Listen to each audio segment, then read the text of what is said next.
அரசு பள்ளியில் ஆசிரியர்களையும் அதட்டும் தோனியில் நடந்து கொண்ட விதம் கடும் கண்டனத்திற்கு உரியது என்று முன்னாள் அமைச்சர் கீதா ஜீவன் தெரிவித்திருக்கிறார். அண்மை செய்தியாக பார்க்கிறோம். உங்கள் ரீல்ஸ் வெறியை தீர்த்து கொள்ள பள்ளி குழந்தைகளை பயன்படுத்துவதா என்றும் முன்னாள் அமைச்சர் கீதா ஜீவன் கேள்வி எழுப்பியிருக்கிறார். அண்மை செய்தியாக பார்க்கிறோம். மேலும் அரசு பள்ளியில் படிக்கும் ஒரு குழந்தையிடம் அராஜக போக்குடன் கேள்வி கேட்பது கண்டிக்கத்தக்கது என்றும் கீதா ஜீவன் தெரிவித்திருக்கிறார். கூடுதல் விவரங்களை செய்தியாளர் குணசுந்தரி வழங்க கேட்கலாம். குணசுந்தரி, முழு விவரம். வணக்கம். தற்பொழுது திமுக முன்னாள் அமைச்சர் கீதா ஜீவன் தொழில்துறை அமைச்சர் கீர்த்தனாவை கண்டித்து பல்வேறு கேள்விகளை எழுப்பும் வகையிலும் தற்பொழுது தனது சமூக வலைதள பக்கத்தில் ஒரு பதிவினை வெளியிட்டிருக்கிறார்.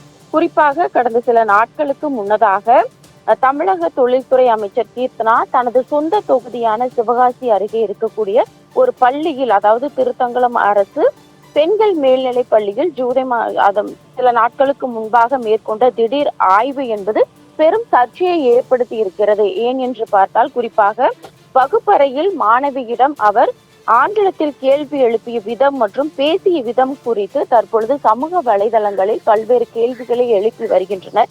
அந்த வகையில் தொழில்துறை அமைச்சர் கீர்த்தனாவின் அந்த செயலை கண்டித்து பல்வேறு தரப்பினர் எதிர்ப்பு தெரிவித்து வரும் நிலையில் தற்பொழுது திமுக முன்னாள் அமைச்சர் கீதா ஜீவன் தற்பொழுது தனது சமூக வலைதள பக்கத்தில் கண்டனங்களை தெரிவித்து பல்வேறு கேள்விகளையும் எழுப்பியிருக்கிறார். அவர் கூறியிருக்கும் அந்த பதிவில் குறிப்பாக அரசு பள்ளியை ஆய்வு செய்வதாக கூறிக்கொண்டு தாவேக அரசின் தொழில்துறை அமைச்சர் கீர்த்தனா அரசு பள்ளியில் படிக்கும் ஒரு குழந்தையிடம் அராஜக போக்குடன் கேள்வி கேட்டு ஆசிரியர்களையும் அதட்டும் தோணியில் நடந்து கொண்ட விதம் கடும் கண்டனத்துக்குரியது என்றும், உங்கள் ரீல்ஸ் வெறியை தீர்த்து கொள்ள பள்ளி குழந்தைகளை பயன்படுத்துவதா என்ற கேள்வியையும் முன்வைத்திருக்கிறார். அது மட்டுமில்லாமல் லாஸ்ட் பெஞ்ச் குழந்தைகள் நன்றாக படிக்க மாட்டார்கள் என்கின்ற பிற்போக்குத்தனமான சினிமா வசனங்களை பேசி பொறுப்பற்ற முறையில் நடந்து கொண்டிருக்கிறார்கள் என்றும் கண்டனங்களை தெரிவித்திருக்கிறார். அது மட்டுமின்றி, உங்க பெருமையை பறைசாற்ற அந்த மாணவியை மன உளைச்சலுக்கு உள்ளாக்கும் உங்கள் ரீல்ஸ் தேவையா? ரீல்ஸ் போட வேண்டியது அவ்வளவு முக்கியமானதா என்ற விமர்சனங்களையும் முன்வைத்திருக்கிறார்.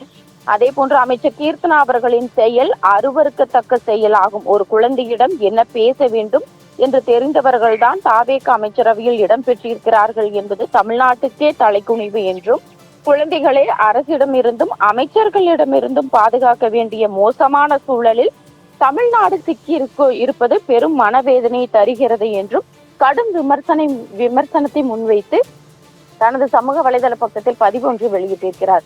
விவரங்களை வழங்கியமைக்கு நன்றி குணசுந்தரி.